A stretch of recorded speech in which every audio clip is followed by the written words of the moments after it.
Welcome to the show. My guest today, Chris Sambar, Senior Vice President, AT&T FirstNet. Chris, welcome to the discussion. Thank you. Glad to be here. And Stacy Schwartz, Vice President, AT&T Public Safety and FirstNet Solutions. Stacy, welcome to the discussion. Thank you. I'm glad to be here.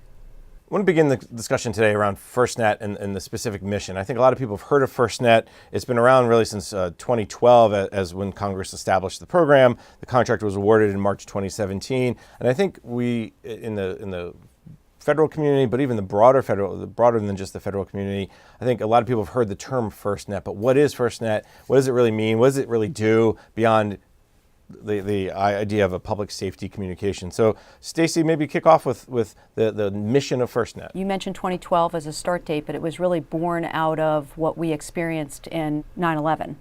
And the notion that when we had such a massive disaster and casualty, that we needed to have our first responders communicate with one another. So everyone from a federal law enforcement agent down to local police and fire needed a means to communicate with one another. And so the mission really emanated from that and was the ability to have a common platform for our first responders to communicate and thereby operate in a disaster or even operate ahead of an event to make sure that we're safe and secure.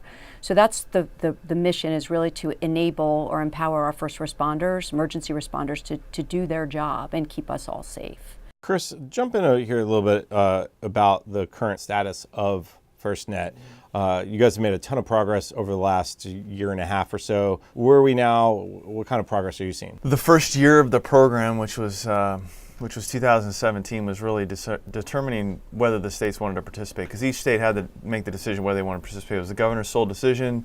You want to be part of this, or do you want to go and do your own thing? But as we went out and showed them what we were doing, they said, well, so you're going to build this, the federal government's going to oversee it, and you're basically building exactly what public safety across the nation and federal all said they wanted. And by the end of it, they all opted in. So that was 2017.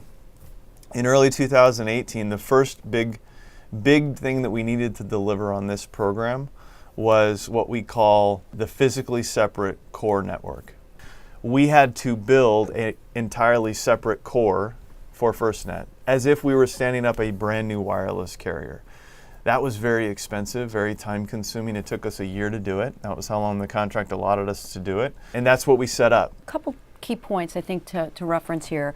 So FirstNet, the program, is governed and really measured and monitored by the federal government, right? So the FirstNet Authority, which is part of the Department of Commerce, NTIA, awarded the contract. So it holds us as a provider accountable to provide a certain level of service and a certain level of coverage. We are not just out there as a commercial provider providing a network and saying that we're, providing this common platform. We're actually being measured. We have milestones. We have a contractual commitment and performance. This is just like any other federal program.